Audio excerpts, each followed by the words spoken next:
श्रीहरये नमः श्रीहरये नमः श्रीहरये नमः। ततो रावणनीतायाः सीताया शत्रुकर्षणः ततो रावणनीतायाः सीताया शत्रुकर्षणः इयेष पदमन्वेष्टुम् चारणाचरिते पथि इयेष पदमन्वेष्टुम् चारणाचरिते पथि ततो रावणनीतायाः सीताया शत्रुकर्षणः इयेष पदमन्वेष्टुम् चारणाचरिते पथि दुष्करं निष्प्रतिद्वन्द्वम् चिकीर्षन् कर्मवानरः दुष्करं निष्प्रतिद्वन्द्वम् चिकीर्षन् कर्मवानरः समुदग्रिशिरोग्रीवो गवां पतिरिवां बभौ समुदग्रशिरोग्रीवो गवां पतिरिवा बभौ दुष्करं निष्प्रतिद्वन्द्वम् चिकीर्षन् कर्मवानरः समुद्रग्रशिरोग्रीवो गवां पतिरिवा बभौ अथ वैडूर्यवर्णेषु शाद्वलेषु महाबलः अथ वैडूर्यवर्णेषु शाद्वलेषु महाबलः धीरः सलिलकल्पेषु विचचार यथा सुखम् धीरः सलिलकल्पेषु विचचार यथा सुखम् वर्णेषु शाद्वलेषु महाबलः धीरः सलिलकल्पेषु विचचार यथा सुखम् द्विजान् वित्रस्यन् धीमान् उरसा पादपान् हरन् द्विजान् वित्रासयन् धीमान् उरसा पादपान् हरन् मृगांश्च सुबहूनिघ्नन् प्रवृद्ध इव केसरी मृगांश्च सुबहूनिघ्नन् प्रवृद्ध इव केसरी द्विजान् वित्रासयन् धीमान् उरसा पादपान् हरन् मृगांश्च सुबहूनिघ्नन् प्रवृद्ध इव केसरी नीललोहितमाञ्जिष्ठ पत्रवर्णैः सितासितैः नीललोहितमाञ्जिष्ठ पत्रवर्णैः सितासितैः स्वभावविहितैश्चित्रैः धातुभिः समलङ्कृतम् स्वभावविहितैश्चित्रैः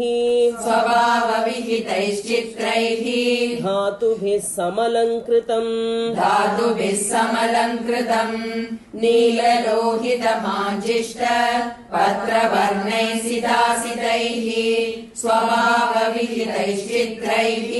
धातुभिः समलङ्कृतम् कामरूपिभिराविष्टम् कामरूपिभिराविष्टम् अभीक्ष्णम् सपरिच्छदैः अभीक्ष्णम् सपरिच्छदैः कामरूपिभिराविष्टम् कामरूपिभिराविष्टम् अभीक्ष्णम् सपरिच्छदैः अभीक्ष्णम् सपरिच्छदैः यक्षकिन्नरगन्धर्वैः यक्षकिन्नरगन्धर्वैः देवकल्पैश्च पन्नगैः देवकल्पैश्च पन्नगैः यक्षकिन्नरगन्धर्वैः यक्षकिन्नरगन्धर्वैः देवकल्पैश्च पन्नगैः देवकल्पैश्च पन्नगैः कामरूपिभिराविष्टम् अभीक्ष्णम् सपरिच्छदैः यक्षकिन्नरगन्धर्वैः देवकल्पैश्च पन्नगैः सतस्य गिरिवर्यस्य तले नागवरायुते सतस्य गिरिवर्यस्य तले नागवरायुते तिष्ठन् कपिवरस्तत्र हृदे नाग इवा बभौ तिष्ठन् कपिवरस्तत्र हृदे नाग इवा बभौ सतस्य गिरिवर्यस्य तले नागवरायुते तिष्ठन् कपिवरस्तत्र हृदे नाग इवाबभौ सतस्य गिरिवर्यस्य तले नागवरायुते तिष्ठन् कपिवरस्तत्र हृदे नाग इवा बभौ सतस्य गिरिवर्यस्य तले नागवरायुते तिष्ठन् कपिवरस्तत्र हृदे नाग इवाबभौ ससूर्याय महेन्द्राय पवनायात्मयोनये ससूर्याय महेन्द्राय पवनायात्मयोनये भूतेभ्यश्चाञ्जलिं कृत्वा चकार गमने मतिम्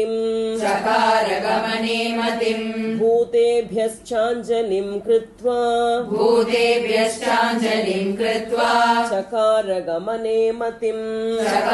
गमने मतिम् ससूर्याय महेन्द्राय पवनायात्मयोनये भूतेभ्यश्चाञ्जलिं कृत्वा चकार गमने मतिम् अञ्जलिं प्राङ्मुखः कुर्वन् पवनायात्मयोनये अञ्जलिं प्राङ्मुखः कुर्वन् पवनायात्मयोनये ततो हि ववृधे गन्तुम् दक्षिणो दक्षिणां दिशम् ततो हि ववृधे गन्तुम् दक्षिणो दक्षिणां दिशम् अञ्जलिं प्रामुखं कुर्वन् पवनायात्मयोनये ततो हि ववृधे गन्तुम् दक्षिणो दक्षिणां दिशम् प्लवङ्ग प्रवरै दृष्टः प्लवने कृतनिश्चयः प्लवङ्ग प्रवरै दृष्टः प्लवने कृतनिश्चयः ववृधे रामवृद्ध्यर्थम् समुद्र इव पर्वसु ववृधे रामवृद्ध्यर्थम् रामवृद्ध्यर्थम् समुद्र इव पर्वसु समुद्र इव पर्वसु प्लवङ्गप्रवरैर्दृष्टः प्लवने कृतनिश्चयः ववृधे रामवृद्ध्यर्थम् समुद्र इव पर्वसु निष्प्रमाण शरीरः सन् निष्प्रमाण शरीरः सन् लिलङ्घ इषुरर्णवम् लिलङ्घ इषुरर्णवम् निष्प्रमाण शरीरः सन् निष्प्रमाण शरीरः सन् लिलङ्घ इषुरर्णवम् लिलङ्घ इषुरर्णवम् बाहुभ्याम् पीडयामास बाहुभ्याम् पीडयामास चरणाभ्याम् च पर्वतम् चरणाभ्याम् च पर्वतम् बाहुभ्याम् पीडयामास बाहुभ्याम् पीडयामास चरणाभ्याम् च पर्वतम् चरणाभ्याम् च पर्वतम् निष्प्रमाण शरीरः सन् लिलङ्घ इषुरर्णवम् बाहुभ्याम् पीडयामास चरणाभ्याम् च पर्वतम् स च चालाचलश्चापि स च चालाचलश्चापि मुहूर्तम् कपिपीडितः मुहूर्तम् कपिपीडितः स च चालाचलश्चापि स च चालाचलश्चापि मुहूर्तम् कपिपीडितः मुहूर्तम् कपिपीडितः तरूणाम् पुष्पिताग्राणाम् तरूणाम् पुष्पिताग्राणाम् सर्वम् पुष्पमशातयत् सर्वम् पुष्पमशातयत् तरूणाम् पुष्पिताग्राणाम् तरूणाम् पुष्पिताग्राणाम् सर्वम् पुष्पमशातयत् सर्वम् पुष्पमशातयत् स च चालाचलश्चापि मुहूर्तम् कपिपीडितः तरूणाम् पुष्पिताग्राणाम् सर्वम् पुष्पमशातयत् तेन पादपमुक्तेन तेन पादपमुक्तेन पुष्पौघेन सुगन्धिना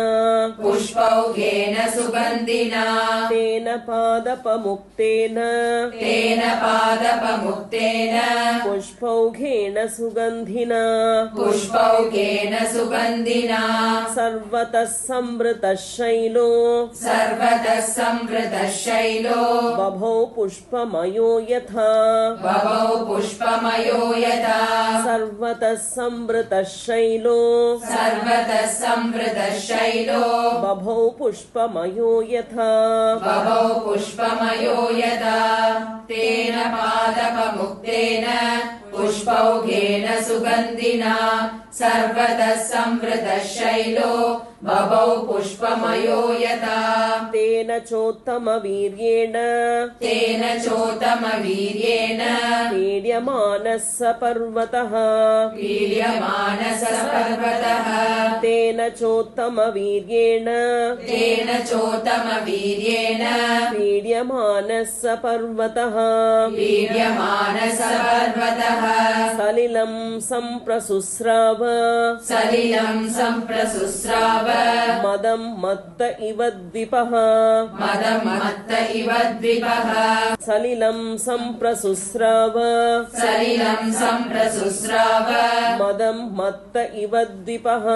मदम् मत्त इव द्विपः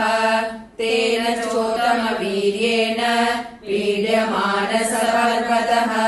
सलिलम् सम्प्रसुस्राव मदमत्त इव द्विपः पीड्यमानस्तु बलिना पीड्यमानस्तु बलिना महेन्द्रस्तेन पर्वतः महेन्द्रस्तेन पर्वतः पीड्यमानस्तु बलिना पीड्यमानस्तु बलिना महेन्द्रस्तेन पर्वतः महेन्द्रस्तेन पर्वतः रीतिर्निर्वर्तयामास रीतिर्निर्वर्तयामास काञ्चनाञ्जनराजतीः काञ्चनाञ्जनराजतीः रीतिर्निर्वर्तयामास रीतिर्निर्वर्तयामास काञ्चनाञ्जनराजतीः काञ्चनाञ्जनराजतीः पीड्यमानस्तु बलिना महेन्द्रस्तेन पर्वतः रीतिर्निर्वर्तयामास काञ्चनाञ्जनराजतीः श्रीहरये नमः श्रीहरये नमः श्रीहरये नमः ततो रावणनीतायाः सीताया शत्रुकर्षणः ईश पदमन्वेष्टुम् चारणाचरिते पति दुष्करम् निष्प्रतिद्वन्द्वम् चिकीर्षन् कर्म वानरः समुद्रशिरो ग्रीवो गवाम् पतिर्वा बभौ अथ वैडूर्यवर्णेषु शाद्वलेषु महाबलः धीरः सलिलकल्पेषु द्विचचार यथा सुखम् द्विजान् विद्रासयन् धीमान् नुरसा पादपान्हरन् मृगांश सुबहूनिघ्नन् प्रवृद्ध इव केसरी नीललोहितमाञ्जिष्ट पत्रवर्णैः सितासितैः स्वभावविहितैश्चित्रैः धातुभिः समलङ्कृतम् कामरूपिभिराविष्टम् अभीष्टम् सपरिच्छदैः यक्ष किन्नर गन्धर्वैः देवकल्पैश्च पन्नगैः सदस्य गिरिवर्यस्य तले नागवरायुधे तिष्ठन् कपिवरस्तत्र हृदे नाग इवा बभौ स सूर्याय महेन्द्राय पवनायास्मयोनये भूतेभ्यश्चाञ्जलिम् कृत्वा चकार गमने मतिम् अञ्जलिम् प्रामुखः कुर्वन् पवनायात्मयोनये ततो हि ववृधे गन्तुम् दक्षिणो दक्षिणाम् दिशम् लवङ्गप्रवरै दृष्टः प्लवने कृतनिश्चयः ववृधे रामवृद्ध्यर्थम् समुद्र इव पर्वसु निष्प्रमाण शरीरः सन् निलङ्घयिषुरर्णवम् बाहुभ्याम् पीडयामास चरणाभ्याम् च पर्वतम् स चलश्चापि मुहूर्तम् कपिपीडितः करुणाम् पुष्पिताग्राणाम् सर्वम् पुष्पमशातयत् तेन पादपमुक्तेन पुष्पौघेन सुगन्धिना सर्वतः संवृतः शैलो बभौ पुष्पमयो यथा तेन चोत्तमवीर्येण पीड्यमान सर्वतः सलिलम् सम्प्रसुस्राव मदम् मत्त इव द्विपः पीड्यमानस्तु बलिना महेन्द्रस्तेन पर्वतः श्रीर्विनिवर्तयामास काञ्चनाञ्जनराजतीः